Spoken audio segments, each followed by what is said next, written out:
What's up, everybody? Welcome to the Kind of Funny Gamescast for Monday, September 15th, 2025. I'm one of your hosts, Greg Miller, alongside Forbes 30 Under 30, a.k.a. New York Game Awards nominated, a.k.a. Poppy of all trades. That's what they're calling me now. Is that what they're calling him all now? Yeah, that's what Tim's calling me at least. Okay, Poppy of all trades. I'll take Blessing Adeoye Jr. Good day, Greg. The Silk Song starter. Oh, I did start Silk Song yesterday. I like that. Yeah. Okay. Next to him is the Hispanic heartthrob Texas Street Latino Heat, clicking heads and ripping them to shreds. The globe trotting, headshotting, 3-point shooting, root and tootin'. Nitro Rifle from Twitch.tv. Andy Cortez.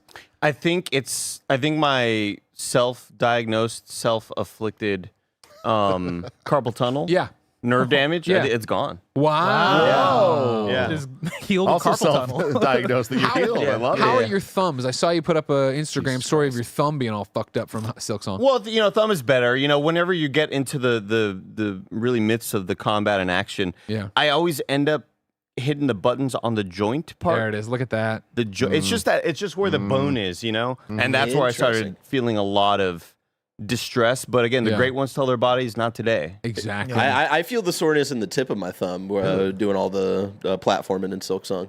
Well, I notice how the tip of my thumb is cropped out because it was red because of hot Funyuns.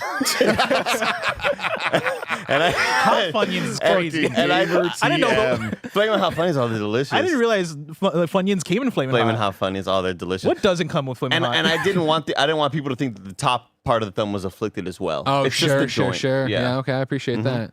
And then he's back from La Peri. true. Forbes 30 Under 30, a.k.a. the second best baby blues in San Francisco, a.k.a. the married one at Tim Geddes. Let Tim host. I'm so happy to be back. Excited for the KF podcast after this town, all about Paris. But real quick on the gamer side of the Paris trip, two things I want to say. One, we're not sponsored by X-Rail this week. We are not sponsored by X-Rail. I love them so much. And 11-hour flights back and forth. I hate flights. Hate long flights. Give me as many flights as possible. You can't sleep. I can't sleep. Yeah. Very, very hard for me on planes. Give me the longest flight possible when I have my X-Rail glasses and Hollow Knight Silk Song. Oh my God. I was sitting there loving life. I can't believe I didn't scream fuck at all because I was convinced at some point I was going to be unruly. Someone was going to get mad at me. No, I kept my cool. All things considered. Even though, God, some of these bosses, man, they don't like me. They don't like me at all. But yeah, great time there. And then the other thing, never a better time for Tim Geddes to go to Paris than the year that Expedition 33 comes out. I'm telling y'all, you know all walking about it. around, I'm just like, let me give you a tour. Where's all the floating debris? Where's the Paintress? Let's go to the Paintress. It was awesome. It really felt like going to a Disneyland version Nice. of Expedition 33. Nice. Jesus Christ. Yeah, man, Because that's we how would have incredible. waited till after Pokemon Za. Well, I got some things to say about that in the KF podcast. Oh, okay. About the Excited about graphics of Pokemon Za and how they may or may not relate to what Paris actually looks like. I don't mean that as condescending as it sounds, but hey, you'll see. We'll see, I guess, in the Kind of Funny podcast right after that. We're excited about that one. Just a fun one for you. You're talking about cursing on a plane.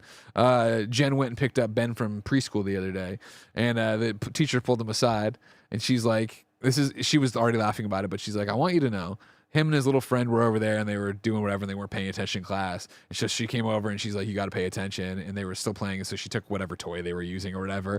And then they still kept like, and so as the teacher sat down to correct, she's like, all right, Ben, and little boy's name. And Ben, she sits down and she goes, God fucking damn it. The teacher was like, I had to laugh. It was so hard not to laugh. God fucking damn it. Because that's like my number one, like when something really pisses me off. God fucking damn it. Oh, God. That's hilarious. Ben is, he knows they're in the house words, car words, but yeah, he slipped up House there. words and car God words. fucking damn it. You know what I mean? You can't do it. Well, God fucking damn it. I'm glad you're here, everybody, for another episode of the Kind of Funny Gamescast. Of course, each and every weekday, 4, sometimes 5 best friends gather on this table, coming to talk about the big biggest topics in video games, whether they be reviews, previews, or just topics we need to talk about. If you want to talk with us, you should be watching live. Of course, if you are watching live, you can super chat to be part of the show over on youtube.com/kindafunnygames. Super chats with your thoughts, opinions, and answers to my questions. We have a big topic that I've been wanting to do for a long time today, and you are going to need to participate via super chats. Of course, you could also be chatting with each other while we record it live, twitch.tv/kindafunnygames, youtube.com/kindafunnygames, podcast services around the globe each and every weekday as we run you through the biggest topics. Of course, if you think we're doing a great job and want to support this small independent business, pick up a Kinda Funny membership, youtube.com/kindafunnygames, youtube.com/kindafunnygames, Apple, Spotify, patreon.com/kindafunny. Of course, you can kick us $10, get all of our shows ad-free. Of course, get your daily dose of me, Greg Miller, in a series I call Greg Way. That's 15 to 20 minutes of exclusive podcasting and videoing from my car for you. And, of course, you get good karma for supporting a small business. Some housekeeping for you. We have a new premium collector's art print over on patreon.com/kindafunny, and it's all about Lisan Al Kevin Coelho. I can't say it normally. You know what I mean? So when I start throwing stuff in there. When you see the shoulder grasp, you know, Greg's about to shut Guys, I need help. I need help. In the Dune-inspired design by the incredible Panda Musk. Grab it before this month ends. This is incredible. Yeah. If you haven't been paying attention, it is our 10th year anniversary at Kinda Funny. Panda Musk has been doing character posters for all of the staff. You can get them patreon.com/kindafunny at that premium tier. If that wasn't enough for you, you might notice I've brought all my championships to the table. You might notice. Because you can try to move it, Barrett. You're not going to get away from it. No, Barrett, no. There's this one. There's no escaping it. When I won the Nick Scarpino season of the Kinda Funny Game Showdown, and then the belt from when I won the real one. And actually, I'm underselling it when I say that, of course. I led Team Blue to a three-peat. Unprecedented. Just rolling over the competition here. Kinda Funny Game Showdown is back on Friday, and I'm incredibly excited. But I'm also incredibly disappointed. Oh, no. We talked about this on Games Daily. Of course, I told Blessing what a great job he was. There was no collusion. But he mentioned Team Purple, which I didn't know we had a Team Purple. Did you know this, Tim? Yes. Team Purple apparently going to have a new leader, Andy. That's what's been told on Games Daily. It's a mystery. Yeah. You're out. You're done. Yeah. It's official. Wow. You know, it was a pleasure being a part of the competition, you know, and I will miss Team Purple greatly. But, yeah, I think, you know, me and my representation have decided that it's best to move on. Wow. We're going to miss you. You know what I mean? I'll miss you guys, too. Okay. Miss Tim, you guys, too. I can't wait to just shit down I'm your sure. fucking throat on Friday for a whole season. It's going to be great. So good to be back. Lord. Welcome back, Tim. We're an 11-person small business, all about live talk shows. You already got Kinda Funny Games Daily that ran you through the news that Wolverine might be coming from Insomniac next year. Of course. Is that real? Yeah, Is that a real graphic someone made? That is a real graphic. I Yeah. legitimately don't know who that is. That's Logan Marshall Green. Jesus Christ. After this, of course, you are getting the Kinda Funny podcast. And listener, you don't want to miss this one. Something's happening on it. You're going to want to be there. And then the stream is going to be Silk Song with Andy. If you're a Kinda Funny member, today's Greg Way is embargoed until after the Kinda Funny podcast. Because that's the kind of shit I got up my sleeve. Thank you to our Audio producers. listeners, he looked at the camera. Thank you, producers menacingly. Carl Jacobs, Omega Buster, and Delaney the Psalm Twining. Today we're brought to you by Shady Rays and Factor, but we'll tell you about that later. For now, let's begin with what is and forever will be topic of the show. Your topic of the show is one that honestly I didn't know if we'd ever get to. We have a spreadsheet of what we're going to be doing on the shows, and a lot of Gamescasts have things in italics, where we put in a headline, a topic, an idea, and then they constantly get kicked by reviews, previews, whatever. We've always said, what's going on with Ubisoft? It just keeps tumbling further and further away. Becoming bigger and bigger of a question. You know what I mean? What's going on? Evergreen. But quite some time ago on a little website known as Reddit.com, there is a subreddit called Kinda Funny, run by the community. We don't have anything to do with it. Don't yell at me if you get banned. I don't care. 2 months ago, though. That's true. I don't know what the fuck's going on over there. So we have nothing to do with it except they talk about us. It's great. 2 months ago, a post was put up by Top of the Cloppers, which right Great away, name. Yeah. great name. And the title of Top of the Cloppers post went like this.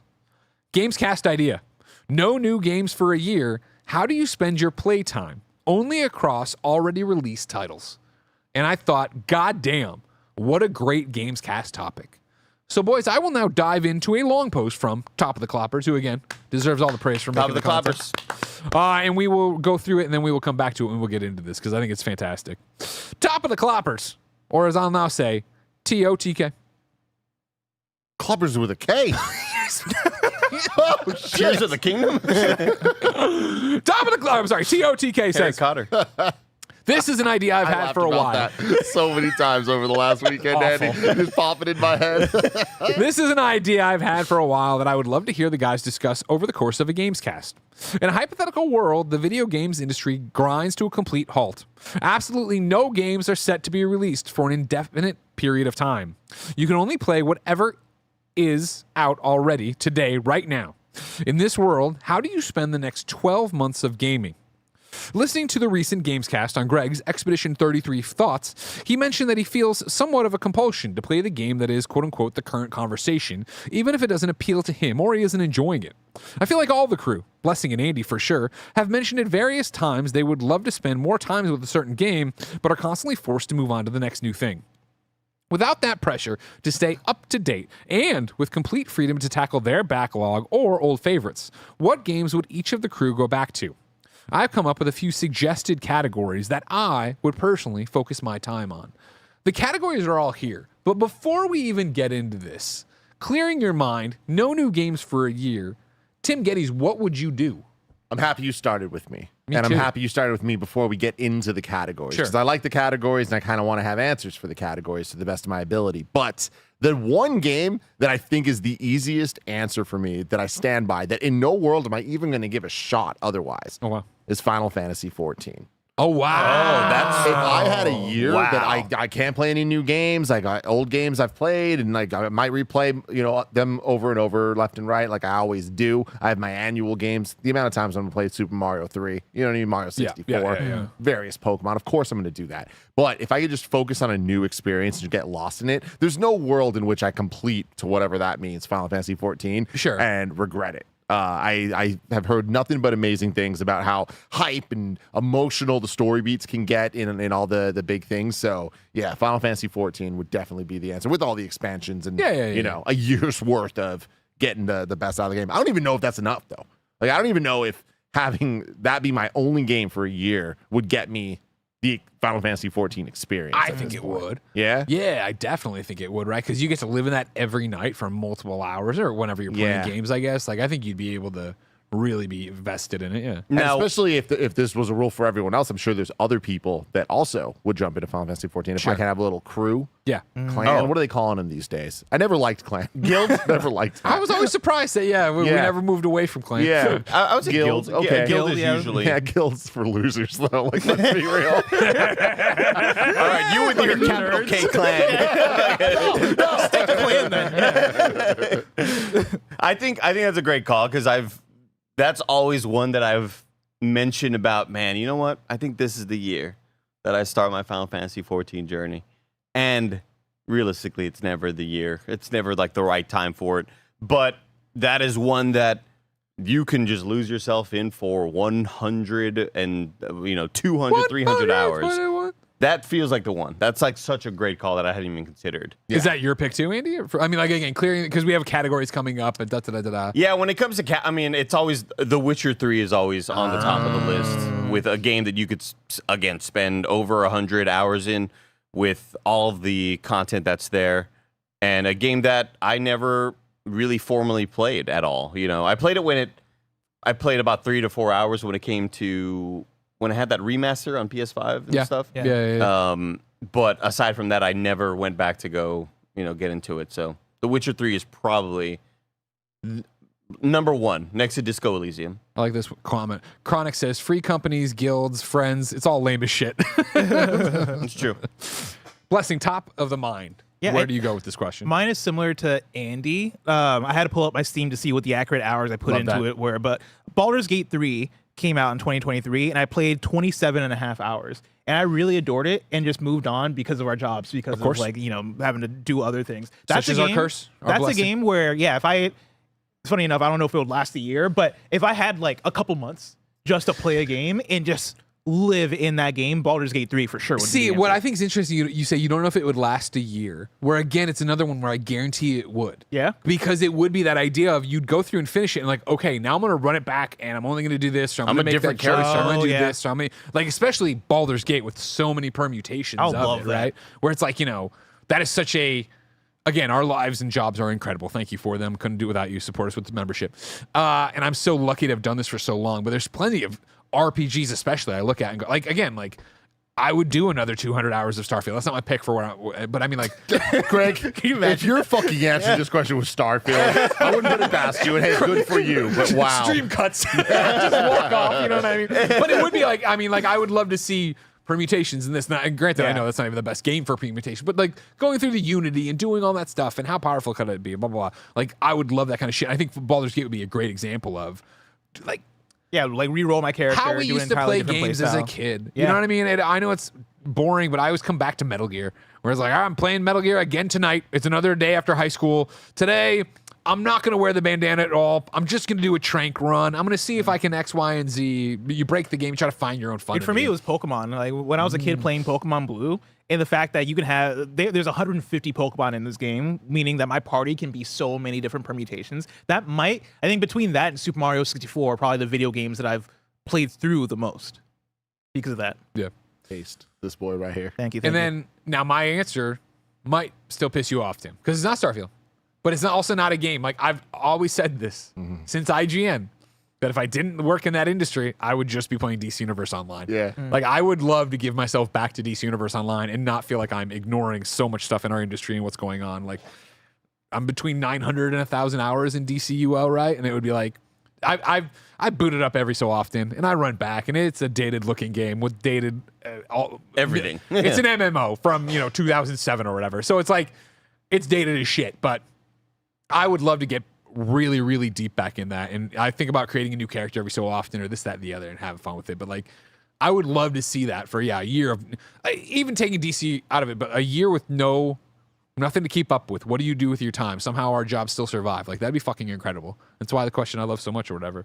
Let's go again, top level before we get into the categories given here. Hot blip and a jump. That sounds familiar. Who's that? Who's Dirk hot Petty. blip and a jump? No, that can't be right. I know it's Oh, joking. okay. I was fucking around. Sorry. Gotcha. 2 words: Dwarf Fortress. Miss and love you for. Also, a week ago, I dreamed Andy broke into my house at night and ate all my pizza. Then he complained. Wow, that's fucked up with you. None of Well, pepperoni. accurate. You didn't have like a toast. You just had a microwave, and it's like Oh, you can't. Yeah. You want That's a not good toasty leftover, crust? yeah. Yeah. This is an interesting question though. Kebab says, "Do live service games still get updates?" I say no. I think it wouldn't matter Yeah. for me and Tim coming back to an MMO I've ignored for 9 or 8 years, and then you jumping into an MMO you've never played. Mellow Fellow answered the question as well in a super chat, just like you can on youtube.com/kindafunnygames, and said, Night Rain Baby, the game that keeps on giving and slowly creeping to Game of the Year status for me, even beating Expedition 33. Currently in Depth 3, trying to reach 5. Wow. I don't know what any of that means. I don't know what any of that I means, think Andy. is that the new update? Because the new update, you're like going down layers, right? what? Layers of fear. I didn't know they did a DK thing. I just know that they're the thing that kind of bums me out about Night Rain is like they keep on introducing new stuff that's like it's harder now. Yeah. They keep being like, oh, it's even harder. And it's like so it was okay, already hard. But like, look, I beat it back then. Like, I don't, do I really have to try? Okay, fuck it. You're gonna make me try to prove myself again, and I'm gonna spend many, many hours doing so. But Night Rain, there's plenty of stuff to do there with all the Everdark bosses, the Redux. So, chat, here's where you got to start keeping up and participating on the super chats as we go. Because we have categories, I will read through them all along with the descriptions from the one, the only TOTK. That's top of the clappers, Tim. And then we will go through and give our answers, okay? So, without the pressure to stay up to date and with complete freedom to tackle their backlog or old favorites, what games would each of the crew go back to? I have come up with a few suggested categories that I would personally focus my time on. Favorite game ever. Just picking the game you love to play and unashamedly piling more hours into it. For me, says Top of the Clappers, Red Dead Redemption 2. Second chance games. Those that didn't click the first time, but you'd like to give a second chance based on the positive chatter or a feeling that your tastes have changed. For me, Death Stranding. Never finished. The games you were enjoying but never got around to finishing. Either you find it too hard to pick up where you left off or too daunting to start all over again. For me, Baldur's Gate 3, and he puts in parentheses, Act 3. Become a pro. The games you feel totally outmatched in by those who make it their life's passion, but if you had more time, would go all out with. Think competitive shooters, racing, sports, or fighting. For me, Tekken 8 or any of the F1 games. Alternative endings.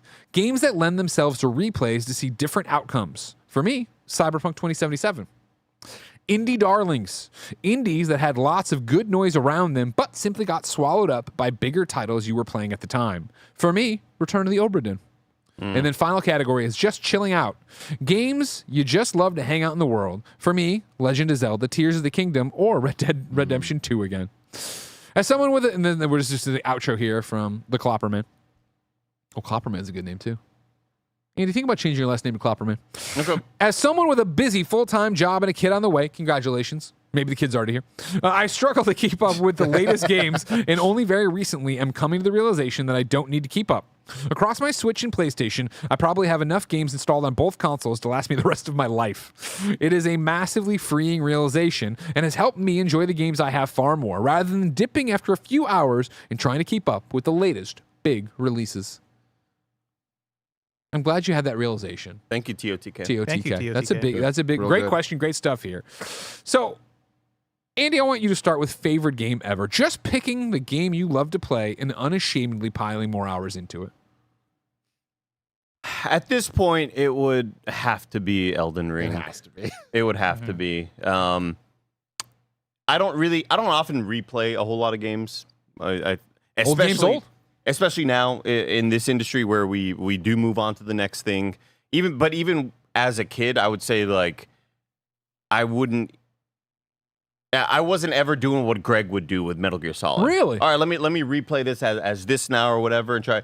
I just like when I was done with it, I was done with it. But I would still boot it up to just kind of fart around. But it was never I'd like to beat it again with these sort of like, play styles or whatever. I would say probably like Super Mario World and Mega Man X and Link to the Past are games that I've started a million times and like never went back to fully beat again.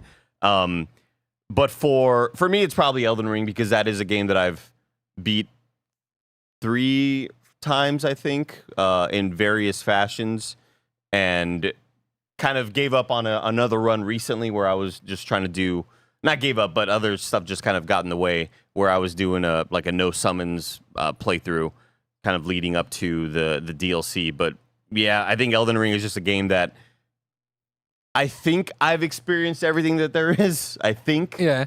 But, up until even this most recent gameplay, Tamar Hussein called it like the game that keeps on giving. And there's still stuff that I was like, oh my God, those enemies do that if this happens? Like, that's kind of crazy to me. But that is a game that I can just kind of exist and run around in and know your cycle and, exactly where you're going to know the boss hit list or whatever, but there's still a lot of ways that you can have fun with, with those different permutations. Hell yeah. Okay. I like that. It's just I like that pick. it's so zen in a lot of ways, and obviously so intense in many others with how crazy the boss fights can get. But there is just a very meditative nature to running around with the very Tears of the Kingdom style of soundtrack where you're out in the open world and we're not playing a main theme for you. It's just the music is almost just like the leaves on the tree, like they're just existing kind of there in the background with you. Yeah, I like that video game quite a bit. Fuck yeah. Oh yeah. Timothy? Mm-hmm. What would you do for your favorite game? Something you just love playing, you want to jump back into, no games for a year. The first game that comes to my mind for that is Hades. Oh. And cheating a little bit, kind of, because these are games that have to be out already. Yeah. Hades 2 with the early access, even, like just that. Like I only did the first release of it, the early access. I never did the Ben Starr update, as we like to call it. Notably don't like Ben Starr. Exactly. He's a problem. That's the reason I didn't play it. Yeah. But I really feel like Hades is a game that I could play forever. Every single run feels fun, and every single weapon is a joy to play, and that's not true for a lot of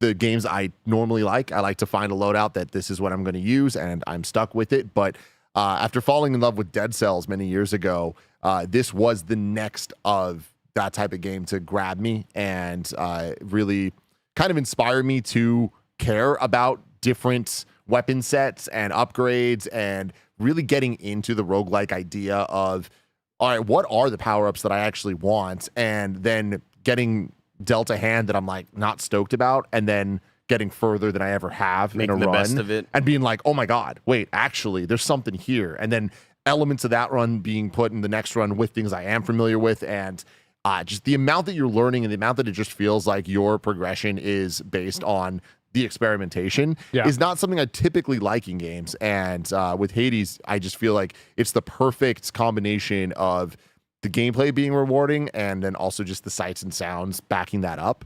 The story's awesome, the music's awesome, the designs are like incredible. And that's all just around a game that is just 10 out of 10 fun at every single moment. So it also just feels endlessly replayable by design.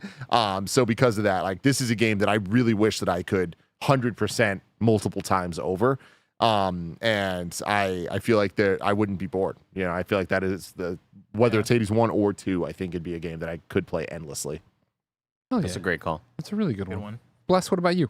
I'll do the similar thing as Tim and do like the original iteration and the sequel. Breath of the Wild and Tears of the Kingdom are like the easy answers for me, mainly because I never 100%ed those games, nor have I necessarily desired to, mainly out of like both time and then also I think there are certain types of open worlds that feel more geared towards me wanting to 100% them, right? Sure. Something like a Spider-Man. I'm like, oh, I'm going to do every single thing in this game because that game feels designed for it. Yeah. Whereas Breath of the Wild and Tears of the Kingdom feel so vast as far as the amount of things that you can do, and like not just the shrines, but if you wanted to go beyond and like and do the side quests and do the Korok seeds and all that shit, right? Like it just feels at times for me and my sensibilities too vast in that sense, but also I like that. Like I kind of like playing through games where I finish it and there's a lot left to do because it makes that world feel bigger to me. I don't know how to explain it, but yeah, when I put the controller down, I'm like, damn, I only did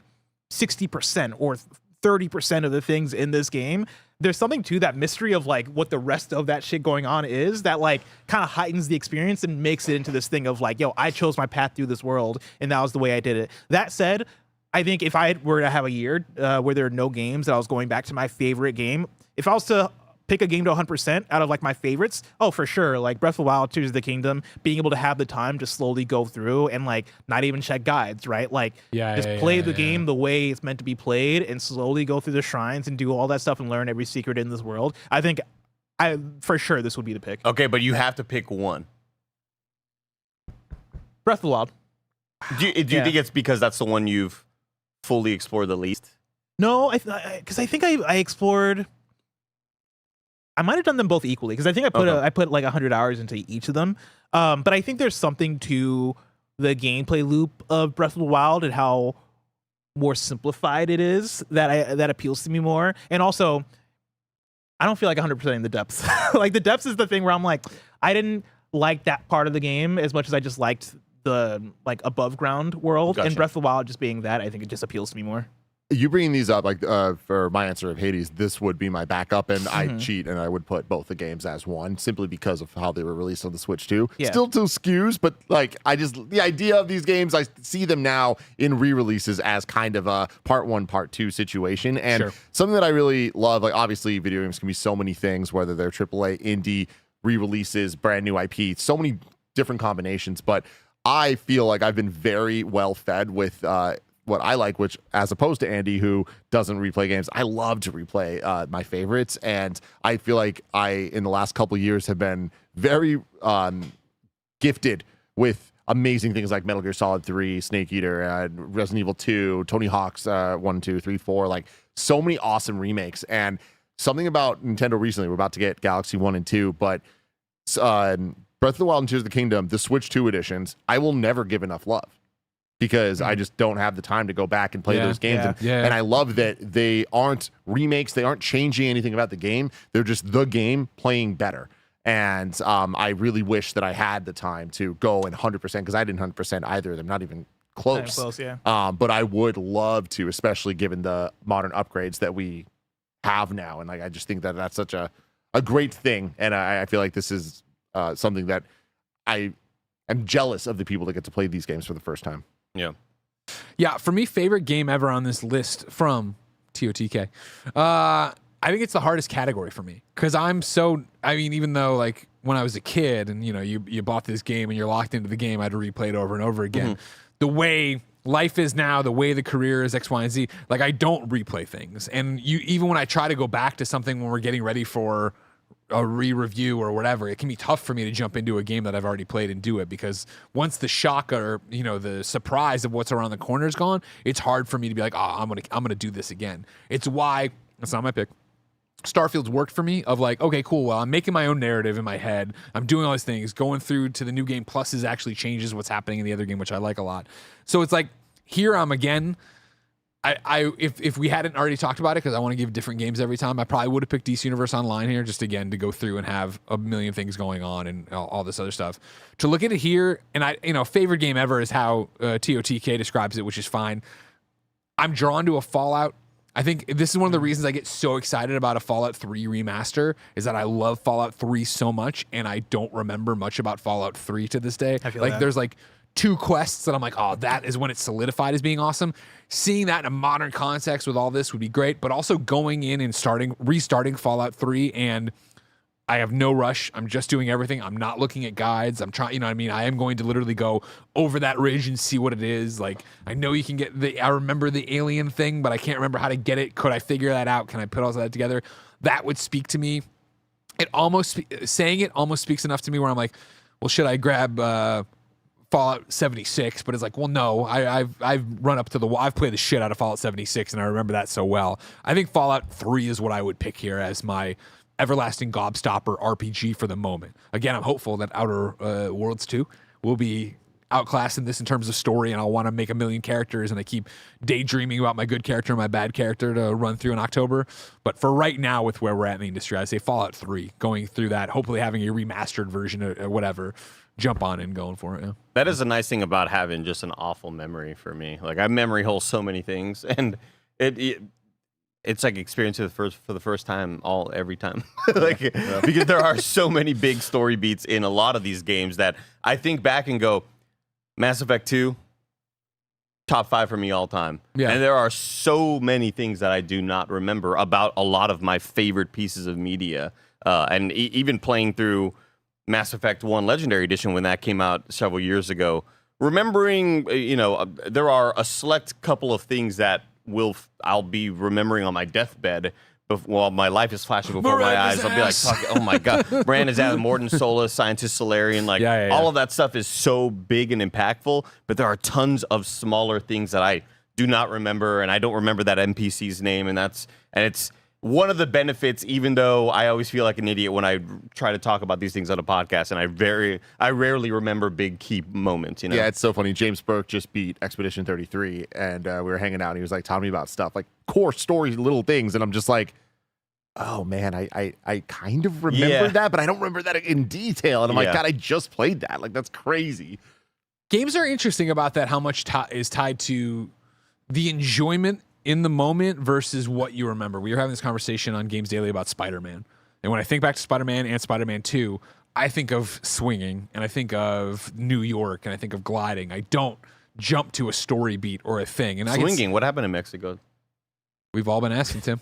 We've all been asking. Wait to see what happened in Paris. Kind of funny podcast up next. It's interesting to see, how those tie up. And I think even Fallout 3, right? Like, it was the surprise and oh my God, the first, I know it sounds quaint now, but the first super mutant I ran into, right? Or the person you meet in the White House. And it's like, so much of that, it was that surprise, but it was also just exploring this world, go anywhere, do anything that just stands out that I'm hopeful they are remaking that or whatever. You call that Oblivion remake. I don't want to get into the argument about what, Mike and Roger are doing right now, okay? Let's move on to the next category. Second chance games. Those that didn't click the first time, but you'd love to give a second chance based on positive chatter or feelings your taste have changed. For me, like I was earlier, Death Stranding from TOTK here. doing the snake draft here, starting back with me, there's two answers here. The immediate one right now that I hold out hope that I will still find at some point, I don't know when and I don't know where the time to give it a real college try, is this year Kingdom Come Deliverance 2. Oh, Like, yeah. I love these open world Western RPGs, right? Go through, make the choice, do the thing, da-da-da. We got Kingdom Come Deliverance 2.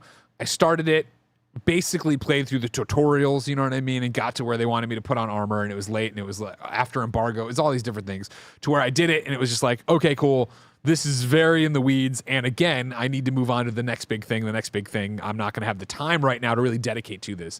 This has been installed on my ROG since that moment, if not after, shortly thereafter. Like, I know this is a game that if I could sit there with a year of nothing else coming out and dedicate myself and learn to, I'd probably fucking adore, because of how I like this and everything I've heard from people about the narrative, about the characters, about what you're doing. Like, I want to give this the shot. It's just that right now there's Redacted 1 and Redacted 2 and Redacted 3 all sitting there also waiting for me to get to them, to talk about them. That's why I would long in so many ways for this year.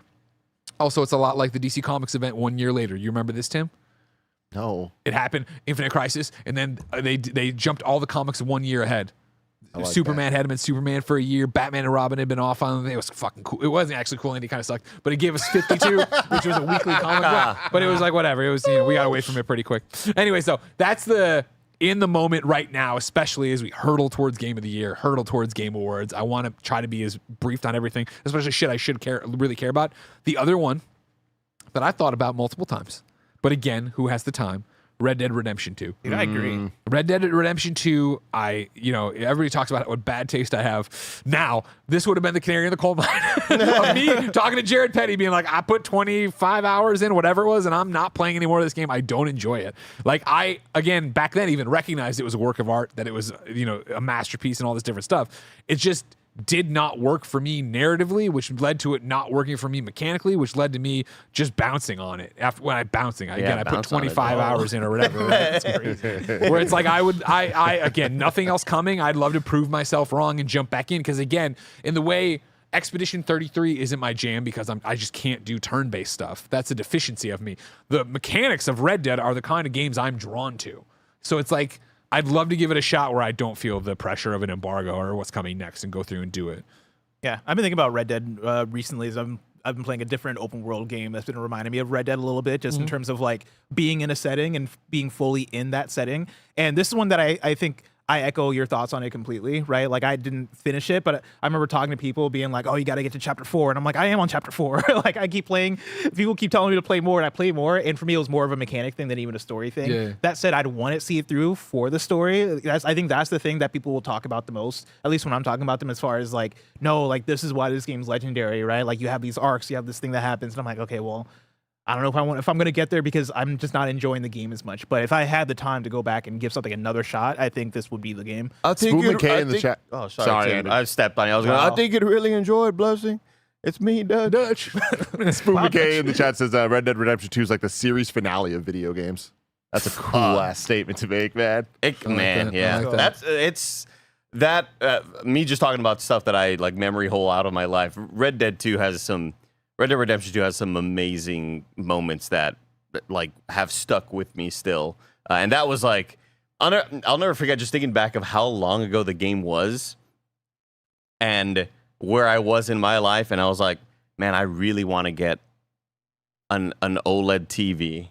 Or no, I really want to get an HDR TV, just period. And an Xbox Series X so that I could play in true 4K. Because it was still locked at 30 frames per second on the Series X, but it was like, this thing it's true 4K. It's not like upscaling or whatever. And what a different place that was for me. But that game was still just so damn special. And that is one that I didn't even put a whole lot of time into all of the other stuff that the game has to offer. It was just, let me experience the story, give me these narrative beats, let me meet these NPCs. And holy shit, there's some truly amazing stuff in that. What would your second chance game be then, Andy?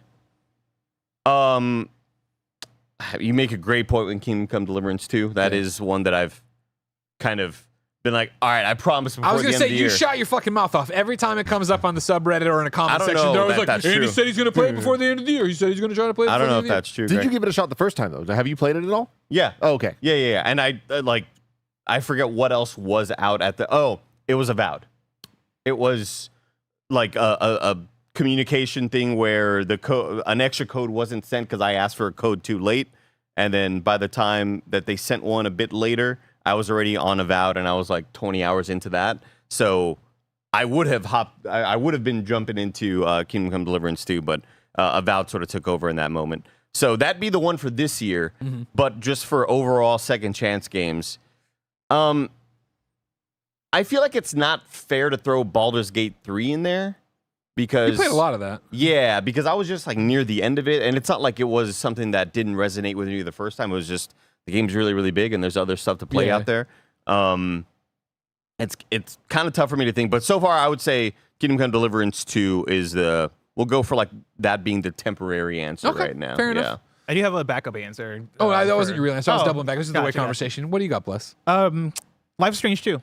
That's one that okay. Yeah, so I love Life is Strange, right? Okay. Life is Strange 1, absolutely adore. Yeah. We played and reviewed True Colors, right? Adored that. Yeah. And then Double Exposure happened.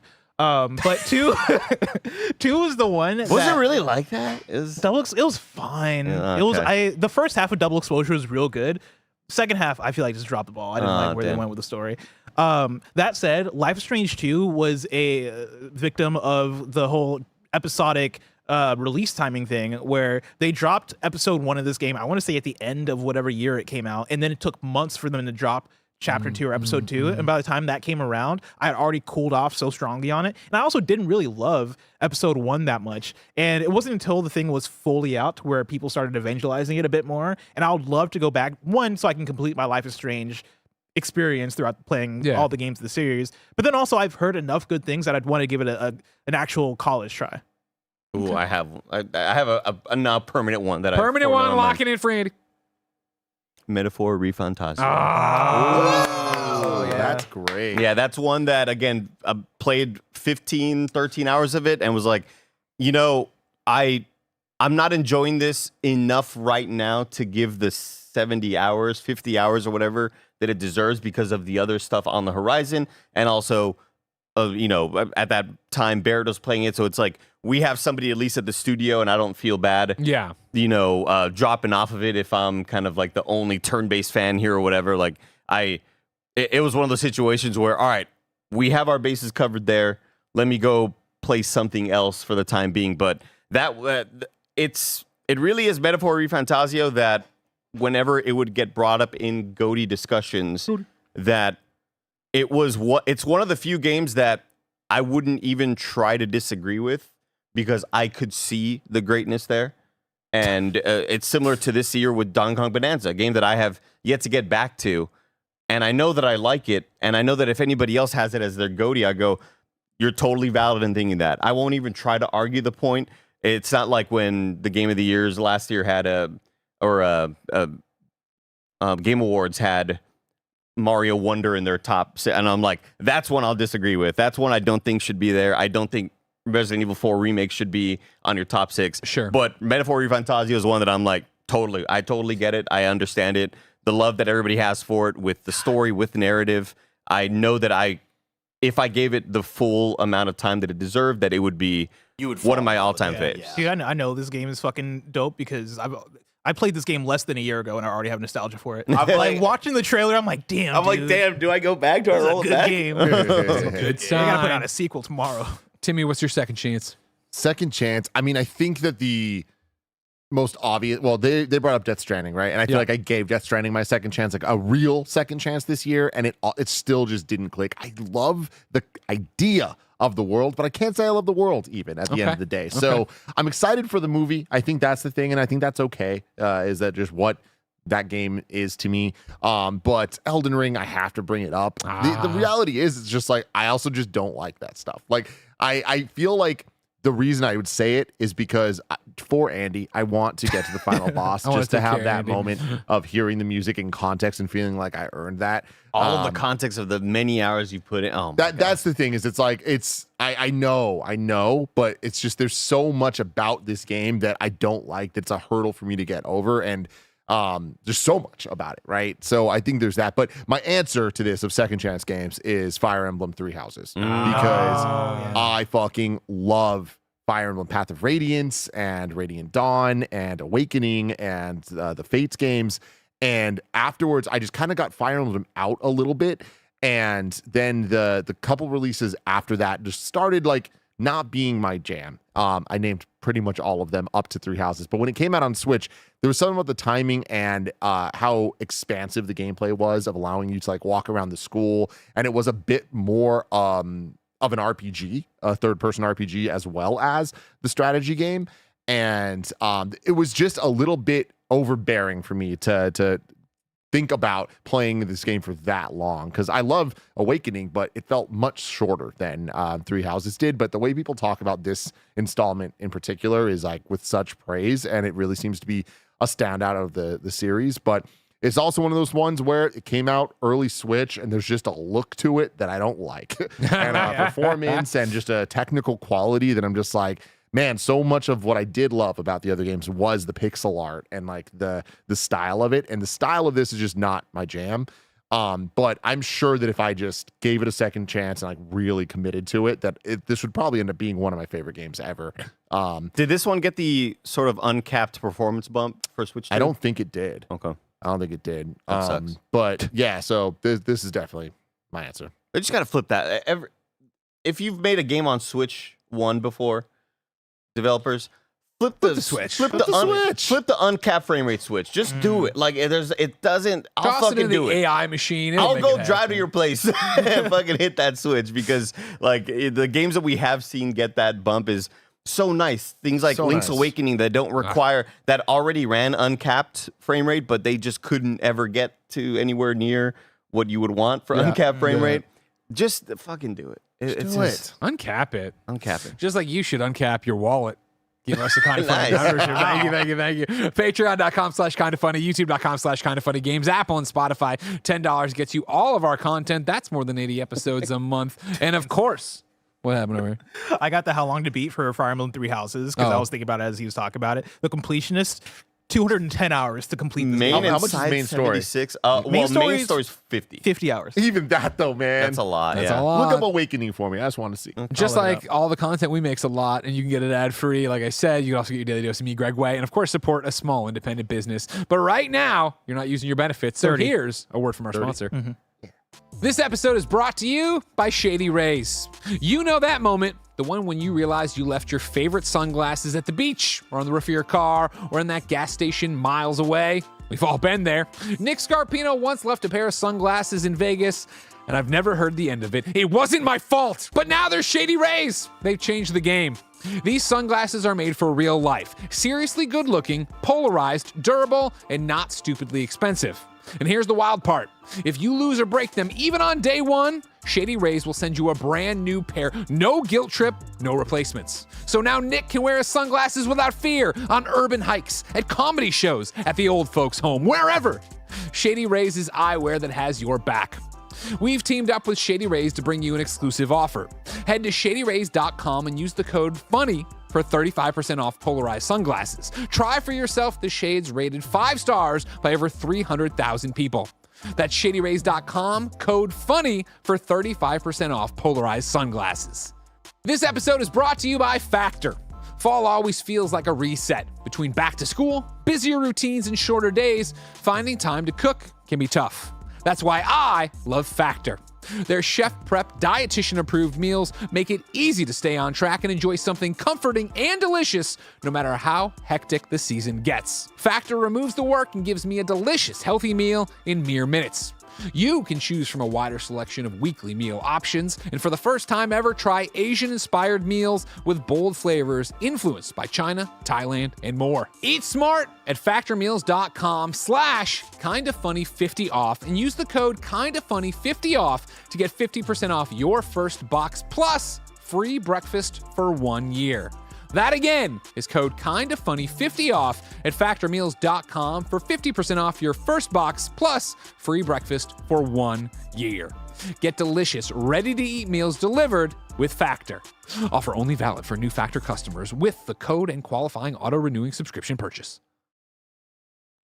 From the super chats, we have some second chance games. Joey Radstone writes in for second chance and says No Man's Sky with all the updates. Oh shit! Damn. I tell you, every year and a half I go back to No Man's Sky and play the same 10 to 20 hours of it. I'm like, this game's great. I was streaming the other day, and the homie Washburn comes in the chat. And he goes, I know him well. Andy, what if I told you that building ships in No Man's Sky is awesome?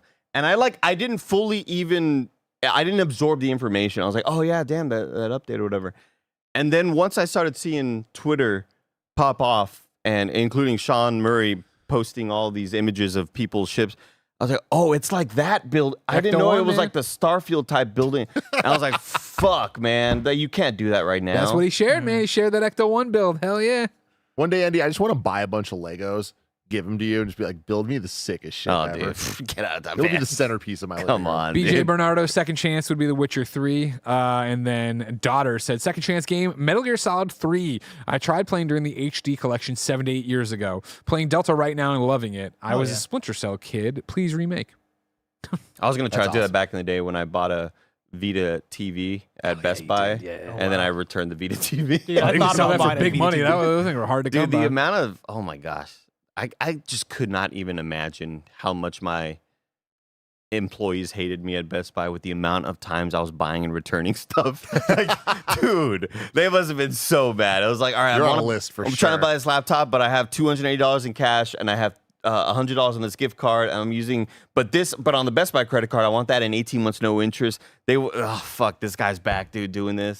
Enough, Andy. We move on to the game you never finished, the games you were enjoying but never got around to finishing. Either you find it too hard to pick it back up where you left off, or too daunting to start all over again.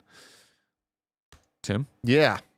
Ghost of Tsushima. Oh. Definitely my answer. I have started this game up maybe 3 times now. All 3 times because of Andy being like, Tim, you gotta fucking do it. Or seeing Andy post some clip or video and I'm like, fuck. That I looks want this. so cool. When it first came out, I remember both Greg and Kevin were playing it. We're like, Tim, I don't think it's your jam. Based on me asking, like, is this my jam? And at that time, I definitely don't think it was. And I don't think much has changed. But the biggest problem now, it's time, and especially this year. I'm even scared about Yote. Like, I am so excited for that game, but with Hades 2 getting a release date, with how deep into Silksong I am, like, there's just so many Tim games that I'm like, I just don't know. Like, I bet I play a handful of hours of Yote. I bet I fall in love with it. I don't see myself completing it by review for sure. Whenever that is. If you haven't even started. We can say we have it in reviews next week. Yeah, I mean, fuck my life. Like, look at this shit. But yeah, definitely. This is a game that I started, really enjoyed, was super into, but I haven't had the time. And anytime I try getting, I think I have the problem where it's like, I need to just commit. This needs to be the one thing that I do because it's not like I get lost and whatever. It's just more I want the experience beginning to end of it all. Andy. I mean, I've already said it like 7 times on the show, but Baldur's Gate 3. Sure. Got to Act 3, got sidetracked by other things. And I don't know if it was maybe me playing too interstitially in between other stuff. So I was slowly losing momentum on it and then eventually just kind of fully fell off. But Baldur's Gate 3 is one that there was a charity stream several weeks ago that Alana was like, hey, I want to do a charity thing. Like, do you want to play a game or something? Let's do a stream. And I was like, oh, we should do Baldur's Gate 3. And it was just so fun being back in that role-playing thing of just like finding the comedy and lines of how to deliver and how reacting to certain people in character or whatever. I forget exactly who I was playing, but she was playing. We were creating characters without knowing what we were creating. And so I created a very Latino version of like a dwarf. And I gave him the accent and everything. And not knowing that I was doing that, she created me. So I became my father. Awesome. And so I was just like role playing my dad and be like, hey, good job, mijo. That's a good attack right there. And it was just like a lot of fun. And I want to just experience all of that with friends. And I always get so jealous whenever I see people posting like, oh, their version of game night instead of board games or whatever. It's them around a couch playing split screen, or not split screen, but just shared screen Baldur's Gate 3. Like, damn, that seems like so much fun. And the story is amazing, what I experienced. And again, all of the different outcomes that can happen. It to me, when I mentioned earlier with Tomorrow saying that Elden Ring is the game that keeps on giving, that definitely seems like it applies to Baldur's Gate 3 as well. Do you want to apologize to me? Sure. For Friday, you made a big deal that if we left everything uncapitalized in the Hollow Knight Silk Song YouTube premiere like Alana Pierce does, we'd get Alana Pierce numbers, and we didn't. Yeah. I would like to apologize for that. For absolutely nothing. Oh, fuck me! Oh my God, blessing never finished.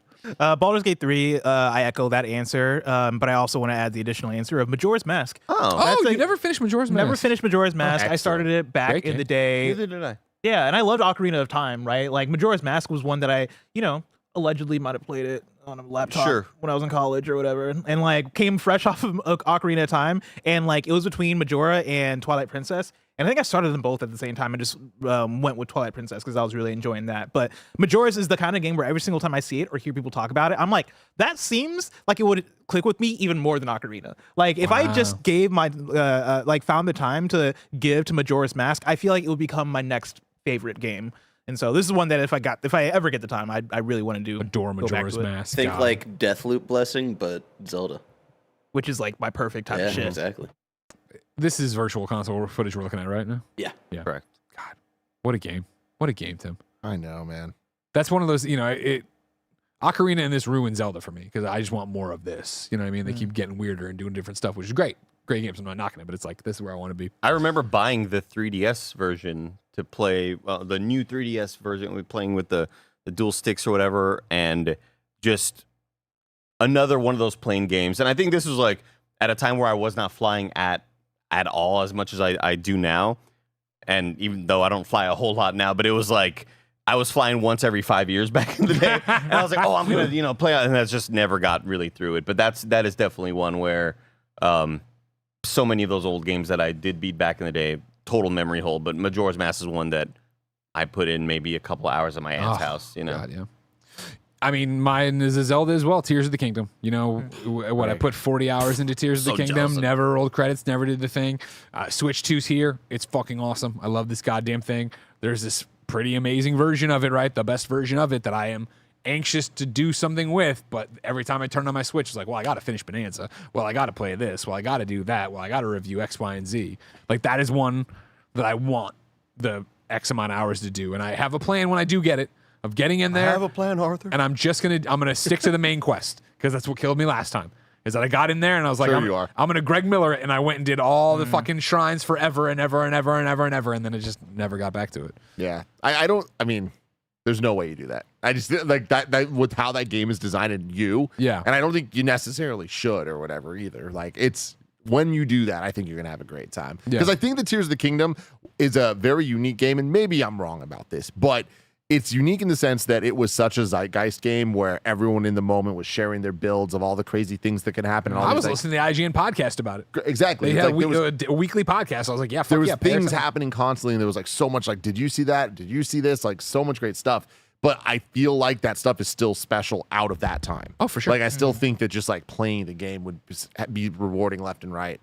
There are so many large ass games that by the end of it, maybe they don't wrap up as as good narratively as you would hope, and then the rebuttal to that is like it's not the journey, it's not the destination, it's the journey. It's all about like how much enjoyment you've got throughout the whole 100 hours, 70 hours, or whatever you put into it. Tears of the Kingdom is one of the few where all of it to me pays off. It wasn't just the journey, the destination also fucking hit in the most amazing ways, like crying on stream, just like, I can't believe this. This is some magical shit. I'll get back to it one day. And just real quick, just because I can't think of a better category to say this, Greg, but for the Never Finished, just for you. I understand it was probably never going to happen. You gave great reasons why on the podcast a couple weeks ago. But Expedition 33, something that's been killing me for a long time, and I haven't found the right way to say it, but I think now is the best time, is the story is so Greg Miller. Yeah. There's so many characters and story things that I made so Greg Miller. And like, you were like, oh, like I know the twist. I got to the twist. It's like, there are more twists that are like, I think the twist that is just part of. such a bigger thing. I'm like, this is so Greg. It's so Greg coded that like if you saw it through with the characters, the story and world, I think you'd be obsessed. You would with. have a tattoo. But I get exactly that type of shit. But I also totally get it. But I just felt the need to say. If you ever want to talk to me about it, you can. I read the Wikipedia. Yeah. I hate you. The next category is That breaks become a my pro. It really That does. hurt me. Become a pro. The games you feel totally outmatched in by those who make this their life's passion, but if you had more time, would go all out with. I'll start. I put WWE 2K. Fuck yeah. Hell yeah, dude. I can see Greg getting really into the competitive circuit. It is one of those, like, don't get me wrong, everything's amazing. My life's gone exactly how it should have. But, like, if things were how they are now when I was a kid, I would fucking be insane at WWE 2K on YouTube, on stream. Like, because it's like, we all have those games where you remember. Like, college football is a great example, where I was the fucking shit at college football on PlayStation and PlayStation 2. And then I went to college and I met other people who played it and I was just getting my wheels beat off. That was me in Smash They knew the Bros, of formations, course. they knew what that meant, blah, blah, blah, blah. Like, I legitimately, you're talking N64 wrestling game era, unparalleled, unstoppable. I would have fucking I would have loved to have had online to go challenge, to go do the thing, da da da da da. And so now I am just a fucking pale imitation of that fucking fat 10-year-old who can't, like, I play 2K and I'm good at 2K, but I don't have time to be all in on 2K like I was as a kid, where I would literally play hundreds upon hundreds of hours of N64 wrestling, SmackDown and PS1. If I could do that now and have that in 2K, I would love to see what I would do online at the competitions and all this other jazz. Just in general, it'd be cool. The content I'd be creating, goddamn. Bless, what would you go pro in? Tekken 8 and like fighting games in general. Obviously. This is one that I think about all the time of like, I'm fucking sick as hell at Tekken. And this happened over the course of like just, I mean, the game being out over time, where I went to EVO. I didn't get any wins at EVO, sadly. I almost did. But even since then, I've gotten so much better at the game to where I'm like, man, if I just quit this job and dedicated all my time to playing Tekken, I genuinely think I'd be fucking incredible. I love that. Like, I genuinely think I'd be fucking sick as hell at this video game. But yeah, I mean, even for where I'm at now, right? Like, I think fighting games are what come natural to me as far as like how they work, how they function, how to get better, how to practice, how combos work, how to like understand them, right? Like even playing the what was it, Marvel Tokon Fighting Souls closed beta, very quickly kind of understanding, oh, this is what this game wants out of me. It's such a fun experience, and I love the experience of like getting better and understanding what characters do and how to defend yourself against different characters and stuff like that. So yeah, for sure, Tekken 8 would be the number one on the list of fighting games. But then, yeah, there's also other fighting games that between Strive and Street Fighter and stuff where I'm like, for sure, I'll try to go pro in these ones. Andy? It's between two. It's between Valorant and Deadlock. Now, for fighting games, because of how much I love the FGC as a whole and just love seeing EVO every year, if I could, that's one where like if I could just flip the switch and become good, I would. I don't want to try to get better at a fighting game. So like because of just you don't want to put in the work, because of that journey is just way too arduous. But if I were able to just like flip that switch, like the dev should flip the switch to make 60 frames per second games, it would be fighting games for sure. But Valorant or something like Valorant or Deadlock these are games that I love so much. I hate getting my ass whooped, and it's very, very deflating when you do. And then you go, well, it's very similar to golf. I hit a bad shot at golf playing out there with my family. I'm like, you fucking idiot. It's like, and you play once a year, dude. Why are you surprised that these are the results, you know? And it's the same with Valorant, where I'll get my ass whooped, and I'm like, well, yeah, you play maybe once a week, if that. And it's usually just 2 games, because those are the 2 games where we play with our little competitive squad. And it's one that mechanically, whenever I do feel myself get better, it's like, oh man, I have so much more to unlock. and another one is Deadlock, where Deadlock I feel is getting very soon to being announced and coming out formally in a very formal, professional way. But Deadlock is one that I want to go back to so badly. And even they just had a massive update that felt the most 1.0 of any of the other updates. Yeah, where they gave first off, the characters have completed art now. Where back in the day when you were playing these characters, their shin and ankle bones may not be connected to their shoes, like because the art the 3D art was just not completed, or the lady who's wearing a sort of like a coat over her shoulder, the arm may not be attached in a way, you know. But now all the art seems to be really, really completed. Now there's like a hub area in the, whenever you start off playing the game, where you kind of run around a mansion and you can run to go watch games that are happening right now, or you can go watch to look at stats or training room or whatever. It feels like the most 1.0 it's been in a while, and with all the new, I don't know what they're called, agents, heroes, whatever they're called, that were introduced, just all seem so damn cool, and I want to get into that game because for somebody who doesn't love MOBAs, that's usually just the top-down version, but for this to be a third-person MOBA with the same sort of energy and, kind of quick decision-making you have to make, it was always so funny playing with Mike early on, where Snowbike Mike is the only one who knew MOBAs, and none of us really knew it. Yeah. And there were so many moments early on, like, I don't know what to go do now. We'll go farm this and that, and then we'll wait. And then hearing Mike get more and more frustrated, we're like, well, just do that thing that I'm telling you to, because he's like the coach. He knows what to do. It was just a lot of fun kind of getting better with our squad. And yeah, I would say Deadlock is a tie between Deadlock and Valorant. Timmy, if your answer isn't Smash, what are you doing? It's not Smash, actually. No. You're already so good. I enjoy how good I am at Smash. I feel like Smash, like above my level, which again is not even that good compared to. I very early had the moment of realizing I already wasn't even the best in my group at my high school and college. We start meeting other kids and other people at other colleges. And it's like, oh shit, we are small fish in this. But I just love the game. I love playing it and all that stuff. But my answer for this, I have two for different reasons. My first is just Call of Duty in general. And the reason being, this is very unexpected for me to say, I'd imagine. It's because I love the campaigns of the Call of Duty games. Not all of them, but the OG Modern Warfare and like even some of the stuff that they've done in recent times. But I feel like not playing Call of Duty multiplayer, I'm just going to say ever. Like I think maybe like 2 or 3 matches in my entire life has really kind of fucked me as a gamer because I have such a understanding of video games to an extent, and y'all know the games I like, and then the genres I like, and Nintendo essentially, and Halo when it comes to like competitive shooting games and all that stuff, and I was never competitive there to begin with. But the concept of loadouts and the way all the systems work and like the matchmaking styles and stuff, whenever we do or did party modes or like do streams and stuff, I feel like I'm picking up sticks for the very first time ever. Like there are just so many systems and languages that I just don't understand. So if I was a pro in that, I think it would just help me understand a lot of games that I just like, if I'm being honest, like have a fear of even picking up because I am just so behind in the lexicon and like the understanding of, I mean, keyboard and mouse, that's one thing. Like that's a whole other level. But even on a controller, I'm like, I don't even know what all these buttons do and why I should be using them. Controllers where the pros play. For reals. For Call of Duty, yeah. No way. Because of all the aim assist.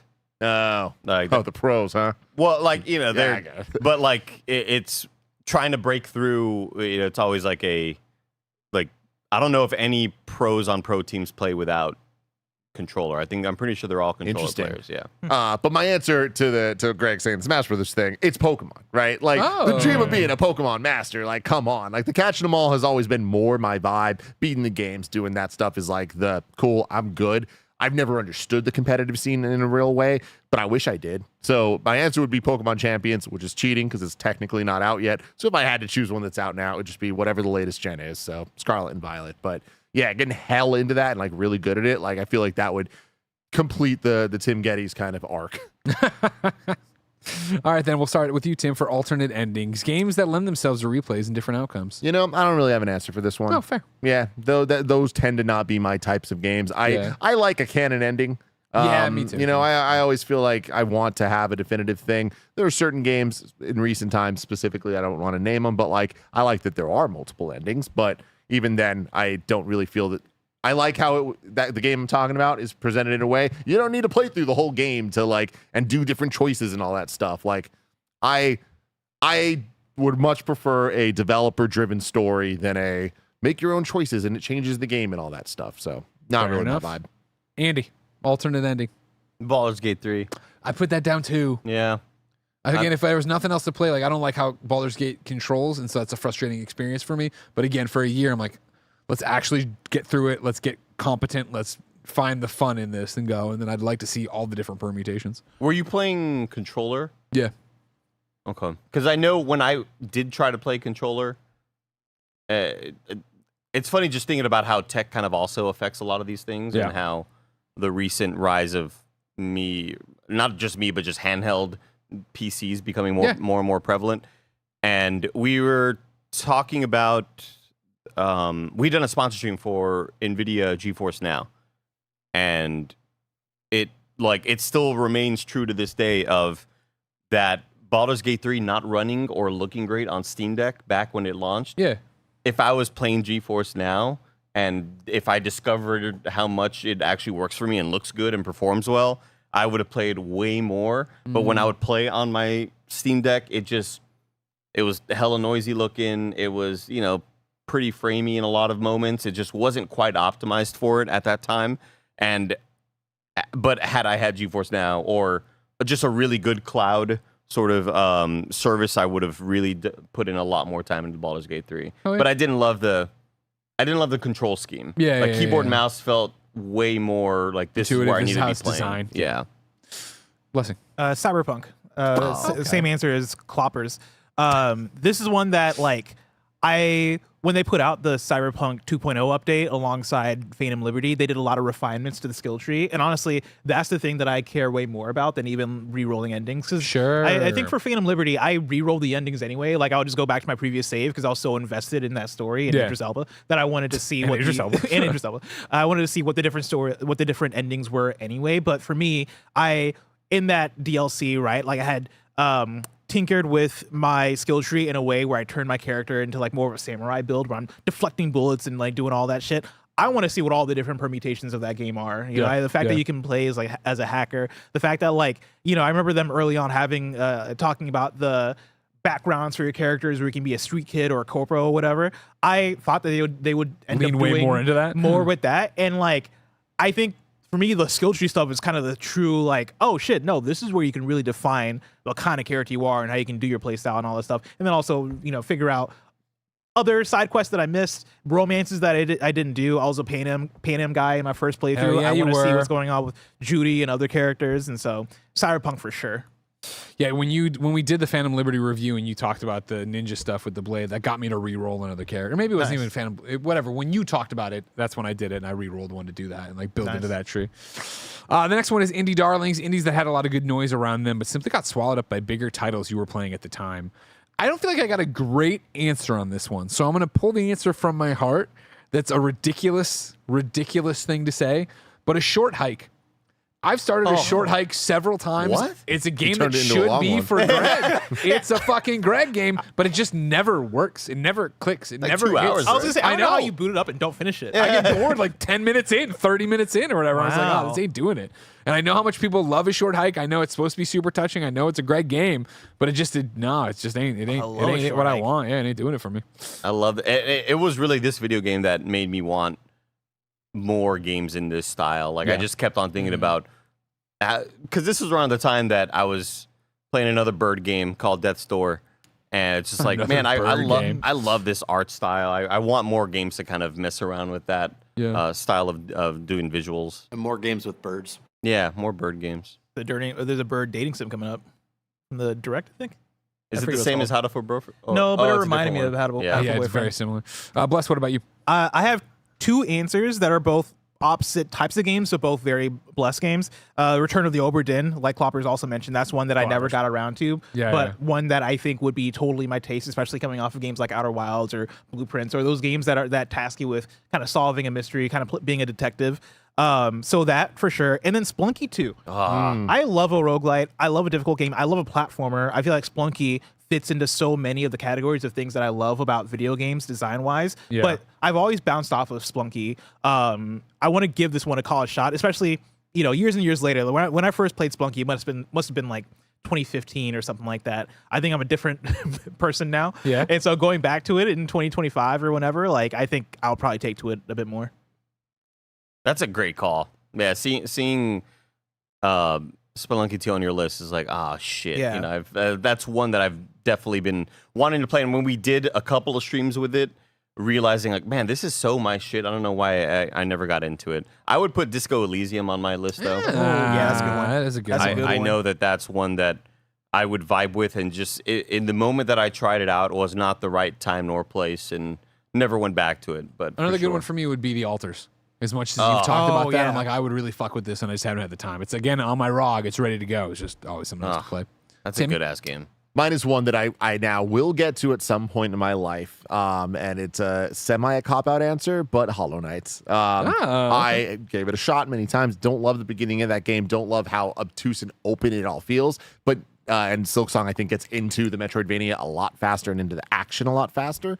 And I enjoy that, and how much I'm loving this game. And I'm like, all right, it's hard. It in some ways hard, and in ways I actually despise. But overall, I'm like, I can do this. And I feel like from what I've seen, most people are like, Hollow Knight, Silksong, early game is as difficult as some of the hard stuff in Hollow Knight, not all of it. And I'm like, okay, cool. I can do it then. And I just I've always loved the look and world of Hollow Knight. So I'm like, I gotta get to it because I don't want to say I get it now because I've always got it, but I know that I can do it. connected to it You know what I mean? now. Yeah, I know that it's worth it overall. So I'll get to it eventually. So then to swing us back and finish us off, just chilling out, games you love to hang out in the world. What do you got for me, Timmy? Oh, I got the weirdest answer ever, but fuck, I stand by it. Sonic Mania. Man, that is a game that if I have 5 minutes, I'm just like, I'm going to boot it up. I want to see that shit. OLED portable, OLED on the screen, whatever, chemical plant zone, put it in my veins. God They're just damn. good vibes. Hear Yeah, the vibes are Sonic great music and just the overall look of all those classic levels in widescreen. Like, I love everything they did with Mania, all the updates to Sonic and the animations that he has. Like, I just wish every game looked like this. Andy? I think that TOTK makes a great mention with TOTK, having Tears of the Kingdom on their list. It's hard to not say that because that is just such a lovely place to exist in, how peaceful it can be, how much you could just kind of turn your mind off and just zen out, you know? Maybe eat a little gummy, you know? Just what kind of happens. oh, No man. drugs. Just need to, just kind of relax for the day. If I were to not go with Tears of the Kingdom, though, I would probably say, I already mentioned Elden Ring, and that was a game that I just did like hanging out in as well. I would probably say something like any multiplayer game that I'm playing with friends in a Discord, you know, like, and maybe it's like the people that I'm with, you know, and maybe that's just mainly what I'm kind of searching for, is just the kind of like, you're just chatting and bullshitting with friends. Yep. That's good. Let's go. Yeah, let's go with. I guess right now, since I miss Chris Anka. Haven't talked to Chris in a while. Sure. We'll go with Marvel Rivals. Okay. Yeah. I like that a lot. What about you, Bless? GTA Online. That's a game that feels like coming home for me. I've not played in years now, but like that game lasted me 4 years. Like when I was playing it, like FOR, like for years I played that game, right? And like I don't know, there's something about having a game where I have an apartment, I have a garage with my cars that are mine, and like there's a level of ownership of the things that I own in that game where I'm like, damn, I worked for this. I went on heists, like I went on missions. Like I saved up money in that game. I was paying attention to when Rockstar, when they were like, ah shit, we fucked up with the servers. Here's $500,000 for free, right? Like I would log in specifically to make sure I was claiming that money because that shit meant something to me. And like there's just a variety of things that I was doing in that game, from races to death matches to all that stuff, right? And like I don't know, that game very much is my PlayStation home of video games, right? Where I come back here and this is my chill spot. And so if I'm playing a game for a year and I'm choosing a thing where it's just like I'm just chilling out for the year, GTA Online for sure. I guess all year for me it was Dune Awakening. With just the house building. I had totally forgotten about just survival games as a genre for this, which I think they're perfectly molded for me. Of course. Where I can just spend a lot of hours trying to build that next thing and get that next element that then upgrades a new part for my ship or my building or whatever. But because I feel like I already did a lot of that in Dune Awakening, it would be No Man's Sky then. Because I really want to mess around with that game enough to be able to build a ship and get super into it and have your this mobile base that I'm not only proud of how it performs, but like I really put in a lot of work into how it looks aesthetically. Yeah, in a similar vein to you and Blessing, then, like mine would be Animal Crossing New Horizons. Where it's like yesterday, Jen gave me a haircut, and when she was doing, she's like, "Put on the Wii shopping music, put on the Wii menu music," and we tried to do it on Spotify. I was like, "Oh right, fuck!" And I downloaded the Nintendo Music app and put it on there and played. And then I had to run to Home Depot for some garbage, and I was like, I still had it open. I was like, "Oh man, sucks that I'm not a bigger Nintendo fan." I'm like, "Wait a second!" And I went to Animal Crossing, and I just let Animal Crossing play, and the wave of nostalgia for a 2020 game that washed over me. I was literally on the drive back, like, "Am I about to just throw it all the way, say fuck review season, and go play more Animal Crossing?" It's like that way. If in time was like, as you know, everybody has their Animal Crossing COVID story, but again, what you're talking about of like the ownership of that island and what you build and what you make, and like even last night or driving around, being like, well, if I came back, I'd want to do this and I want to do that. You know, Joey started over. I'm like, I wouldn't do that, but I would want to. And it's like immediately back into, well, I could do this and I could do that. What about that? And what about this? And like, I just fucking love Animal Crossing so much. I miss it. God damn it. A couple super chats to get in here before we get you out of here to the Kind of Funny podcast. I like this one. Trevor said, the favorite world to live in is by far Skyrim. Playing Skyrim feels like I'm stuck in a wooden cabin during a snowstorm and have a fireplace going. And that is like, when people talk about cozy games, when we talk about this, like nostalgia, when you talk about chilling out, like that's what I think of as well, or whatever. There were a couple other ones too I like that I'm going to toss into my Greg way after this. Okay, I had this one that I liked. Zomino says, or Zomino, you should each take a week off of new releases and play one of your picks. I was thinking about this. Even before this episode, I was thinking about the fact of like, if we could do a thing as a company where we do like the catch up week, where we're only catching up on games. Like each of us are getting a bespoke stream, and we're just catching up on video I think games. that's totally doable, and it's probably on the other side of like Black Friday or leading up to Black Friday, and then into November, December. I know there's so many games that got pushed to December. It's doable, and I think we should. We should set keep up that. cubicles in this space. Everyone has their own camera, and we have a little sleeping bag as well, and that's where we sleep. Oh, okay, we have to do that. The other one I want to tackle, because it's in line with that, right? Romance Dawn super chat and said, in a year with no new games, what would Kind of Funny content look like? Y'all talk sometimes about all the things you'd like to do if you weren't so busy to play. I mean, I want to talk about that on a Greg way. Yeah, I mean, just kind of quickly, thinking back to a week and a half, 2 weeks ago, Bless, with us getting really into Rainbow Six Siege X out of nowhere, and dude, playing those streams and being like, man, I like this game, and if we had more time, or you know, during that week, I was like, oh, we're probably going to play a lot of Deadlock, and then for whatever reason, Mike put Siege X on the stream. I was like, okay, that's a weird pick, and I was like, oh, this is awesome. I'm having so much fun playing this. Yeah, I mean, that's how it was with me and Pokemon Violet, right? Like being able to go back and just like, okay, I'm just playing this game that isn't the hottest thing, but cool. And this episode's been very cool. Thank you so much, TOTK. We love you, Cloppers. We couldn't have done this without you. Wait, hold on. Madrock says $5 super chat. You would give a second chance to Axiom Verge. First off, thank you for the $5. Second off, how dare you not give it the first chance? Yeah. Oh man, what a game that is. Great. If you like this, of course, everybody, thank you for watching the Kind of Funny Gamescast each and every weekday. We're here with the biggest topics in gaming, whether they be reviews, previews, or things we need to talk about. If you like that, we'd like you to pick up a Kind of Funny membership to keep the lights and mics on over at patreon.com/kindoffunny, youtube.com/kindoffunnygames, Apple and Spotify. You can toss us $10, get all 80 episodes a month ad-free, and of course, get your daily dose of me, Greg Miller, in a podcast series called Greg Way that adds up to 4 hours of exclusive podcasting each and every month. Right now, Gamescast is done, but our day is far from over. We're going to roll into a Kind of Funny podcast you don't want to miss, where Tim will tell us what happened in Paris. I have a story from Paris that like is going to blow your minds, I promise. And after that, Snowbike Mike is streaming a game. Oh no, I'm playing Silk Song. Silk Song, that's what Getting it was. back to my Silk Song it all got jumbled up there. However, for now it's time for us to go. Until next time, it's been our pleasure to serve you.